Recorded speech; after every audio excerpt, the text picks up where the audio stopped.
it restrains one from what we ought not to do.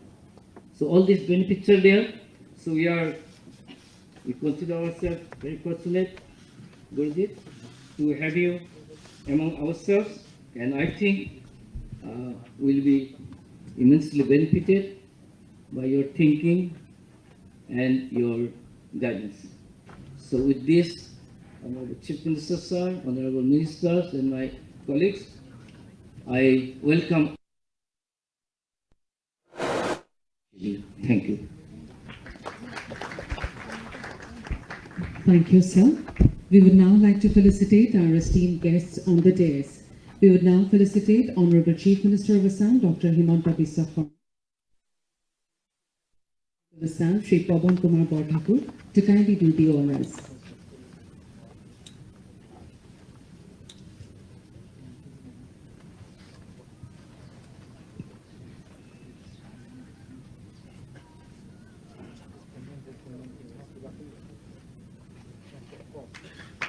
Thank you. I would now request Honorable Chief Minister of Assam, Dr. Himanta Biswa Sarma, to kindly felicitate Sadhguruji. Thank you.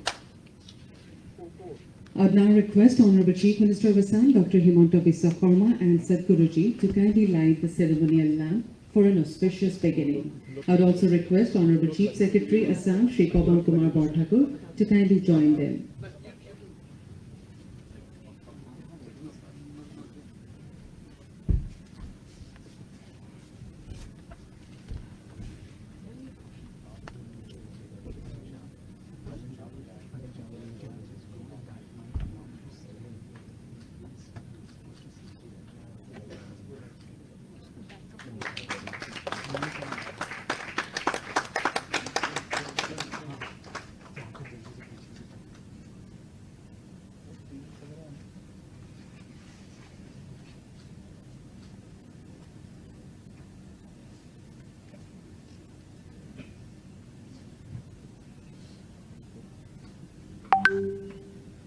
Thank you. I'd request Honorable Chief Minister of Assam, Dr. Himanta Biswa Sarma, to deliver the opening remarks for the Chintan Shivir while outlining his vision and expectations from the Shivir.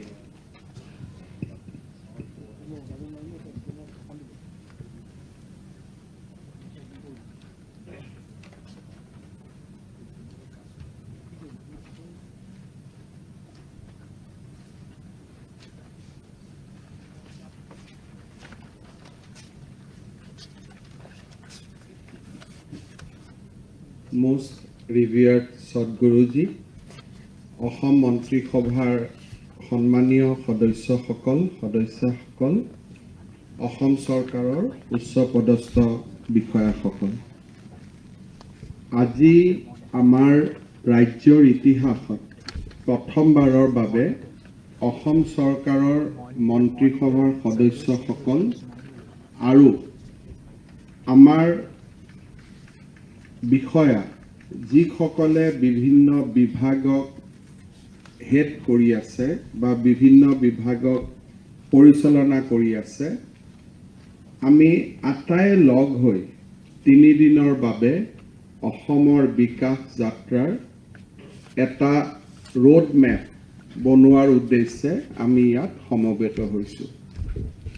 People often speaks about roadmap for next 10 years, next 20 years, next 50 years. But we are here to speak about a roadmap which will be till 2026. India achieved freedom 75 years back, and today we are celebrating Amrit Mahotsav. In the beginning of the era when we attained freedom, Assam was a contributing state in the journey of national growth. Our GDP, our per capita was higher than the per capita of nation. Normally, once we get freedom and we got the opportunity of taking decisions by ourselves, instead of some colonial rulers, we should have progress. The journey of last 75 years should have been of development, of hope, of aspiration. And we should have been the net contributor in the national growth story. অসমৰ যোৱা ৭৫ বছৰৰ ইতিহাসত আমি দেখা পাইছিলোঁ যে স্বাধীনতাৰ দুখমোকালিত যিখন ৰাজ্য এখন সম্পূৰ্ণ সম্পদশালী ৰাজ্য আছিল, যিখন ৰাজ্যই দেশৰ বিকাশৰ যাত্ৰাত বৰঙণি আগবঢ়াইছিল, সেই ৰাজ্যখনৰ বুকুত বহু ধৰণৰ ঘটনা ঘটি গ'ল, যি ঘটনাসমূহে আমাক আশাৰ পৰিৱৰ্তে আমাৰ মনত নিৰাশাৰ জন্ম দিলে. We have seen earthquake in 1950. We have seen the immediate negative economic impact of the partition of the nation. We have seen the growth of insurgency. We have seen chauvinism. We have seen some kind of mentality which is not in favor of work culture. If it was started at some corner or some part of the state, we have seen that in last 75 years, particularly in last 2 decades, it has started in the minds of the top bureaucracy also, in the minds of the cabinet also. We decided and we have almost compromised with our destiny that Assam no longer can be a developed state. Our fate is locked. We cannot do something which Gujarat, Karnataka or Andhra Pradesh is doing. Should we continue that mentality or we need to break that mentality? আমি সেই ধৰণে গৈ থাকিম নে আমি তাৰ পৰিৱৰ্তে এখন বিকশিত অসমৰ সেন্দুৰীয়া অসমৰ সপোন দেখিম? আমি যেতিয়া অসমৰ বিকাশৰ কথা কম, we cannot put the blame of farmers that he is not doing enough. We cannot blame the burden of underdevelopment to some entrepreneur who might have been defaulted in paying bank loans. We cannot put blame on some contractor who must have been compromised on construction of the roads, because we know that nothing that sort of would have happened if there was an action-oriented government. There would have been a government which believed in good governance. When at the top we fail, the ripple effects goes to the bottom. Whenever individual decided that no, we will not live in that kind of period. We want to take out of the state from darkness towards a path of new growth, enlightenment, development. That individual wisdom at some point of time become a collective wisdom. People start working, people start contributing, and then a nation and state emerge. I think this is the time Assam should try to re-emerge after 75 years of independence, when country is celebrating Amrit Mahotsav and we have entered into Amrit Kal. We have to live with dignity. We cannot live with a begging bowl from central government. We cannot live with the scar that Assam development yardstick cannot be counted from top. It can be counted only from bottom. I strongly believe that central government never neglected Assam. If you see the budgetary resource, if you see the devolution, if you see the kind of investment central government has done in Assam, It is not the central government. It is we who have failed collectively. And to camouflage our failure, we put the blame on central government. When we do not come to the office, we do not work, we do not deliver good projects, we compromise quality, then what else we will do? When people answer, we will say that central government has not given us enough money. Now who will measure that enough money? If a road can be constructed in 1 crore rupees, central government has given us 1.25 crores of rupees.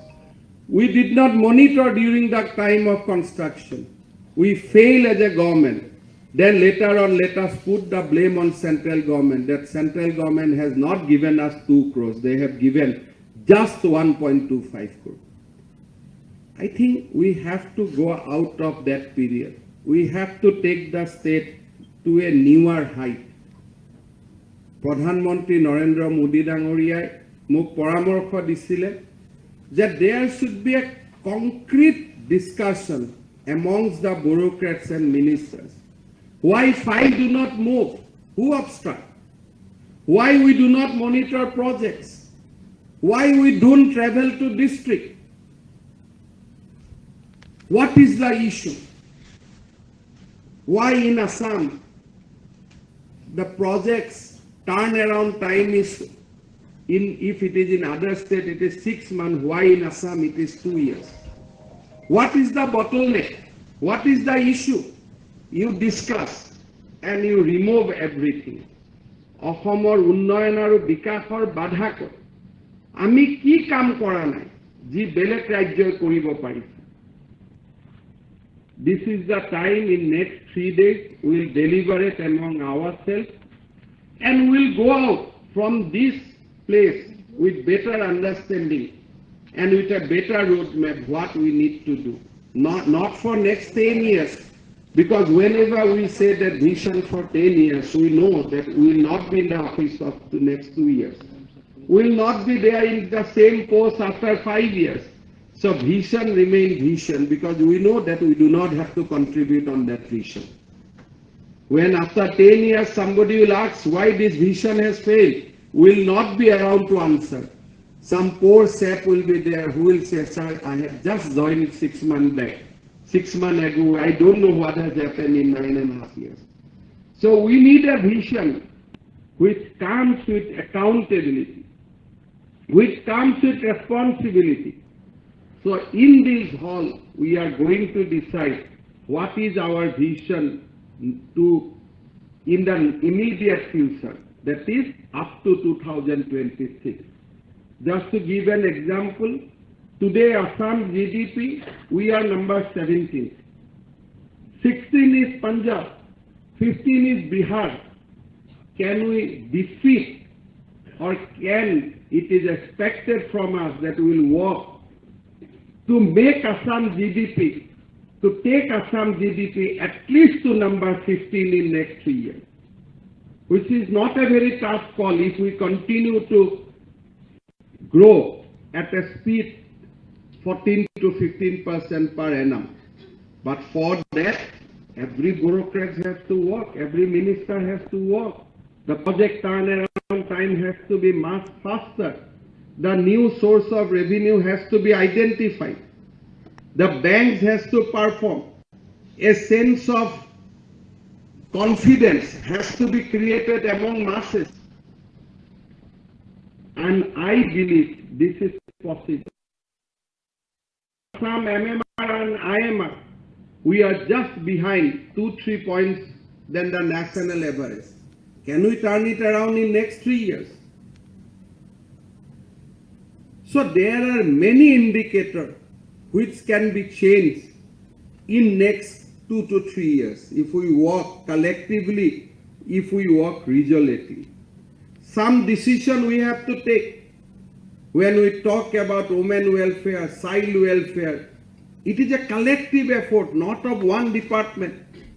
It is a collective effort. When we talk about revenue generation, it cannot be only effort of finance department. It has to be from everywhere. Even a single drop of rain, single drop of water has the potentiality of making it a big ocean. Can we do that?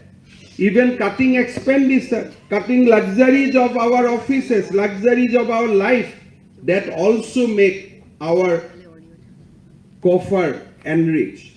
State treasury become enriched. If we can't do anything, at least if we decide not to indulge in wasteful expenditure, that itself is a contribution. If we can't do anything else. So here we'll discuss that if today collectively Assam ranks is somewhere around 1928, can we go up at least 2 levels in 2020 by 2026? So we'll discuss our short-term vision. To discuss long-term vision, WHO will come, UNICEF will come, there are Niti Aayog will come, there are many people who will give us long-term vision. But we are men in hurry. We cannot expect that we'll live for next 50 years and we'll see what is the implementation, and we cannot review after 50 years what has happened about Vision 50. We need to see what we can contribute by 2026. So this is the reason why we have assembled today. We'll discuss, we'll debate. Sanglap is very, very important in Indian ethos. When we discuss, when we in Alap, when we are in Alochana, when we do Sangbad among ourselves, lot of things comes out of that things, that discussion, that Sangbad. So we are here to indulge in that Sangbad with a positive spirit. And when revered person like Sadhguruji blessed in the beginning of our Sangbad, and I am sure that Sangbad will be positive, that Sangbad will be creative, will full of creativity. With this word, I once again welcome all of you to this Chintan Shibir.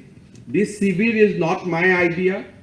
It has been, I have been specifically directed by Honorable Prime Minister to initiate this spirit of Chintan Shibir. He was doing that when he was Chief Minister of Gujarat. So Assam, for the first time, we are assembling here. I am sure that next 3 days will be fruitful, and these three days will be remembered as a historical moment for Assam history, Assam development story. Thank you so much. Thank you, sir, for your most articulate depiction of the path to chart out for the creation of a new Assam. As we prepare to transition to Sadhguruji's session, I would request our esteemed guests on the dais to kindly take their seats in the auditorium, please.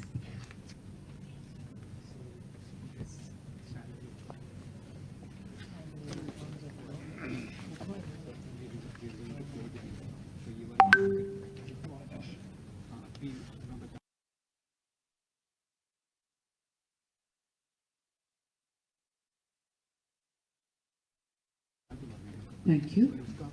I feel over. Ranked amongst the 50 most influential people in India, our Sadhguru is a yogi, he is a mystic and visionary, and also a New York Times best-selling author. Sadhguruji has been conferred the Padma Vibhushan by the Government of India in 2017. He is the only living Indian to have received 3 presidential awards from 3 different presidents. He is the founder of the world's largest people's movement, Conscious Planet, Save Soil, which has touched the lives of over 3.91 billion people. We are about to present a short video on his life and times.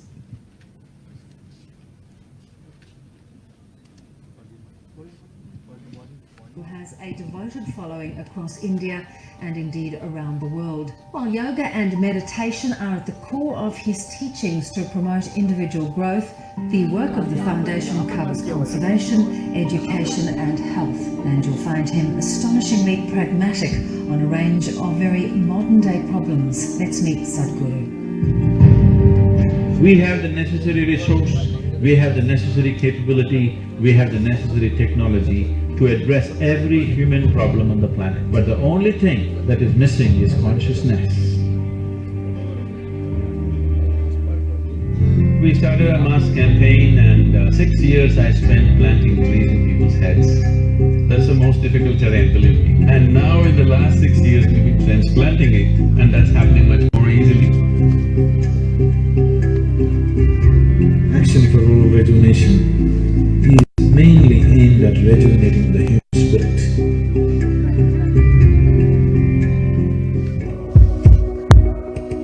This is an incredible movement that is started in Tamil Nadu.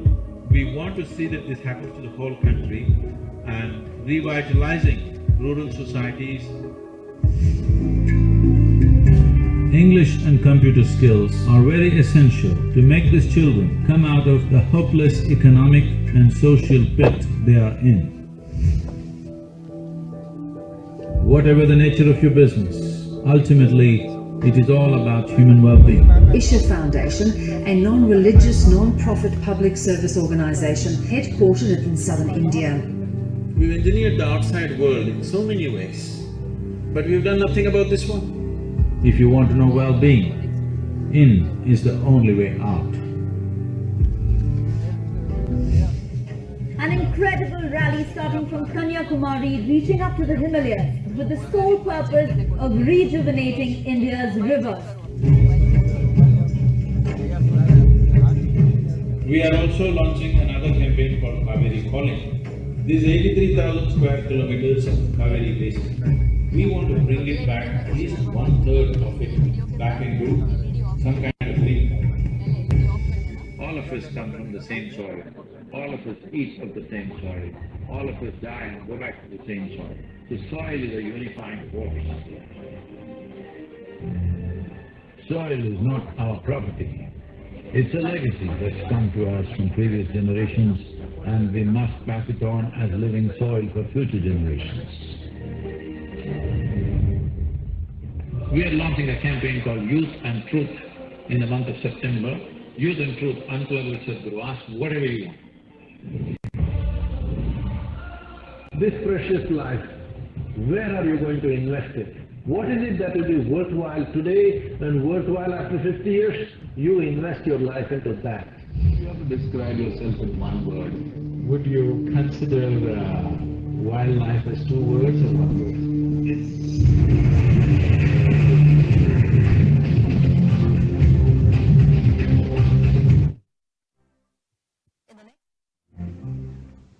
In the next half.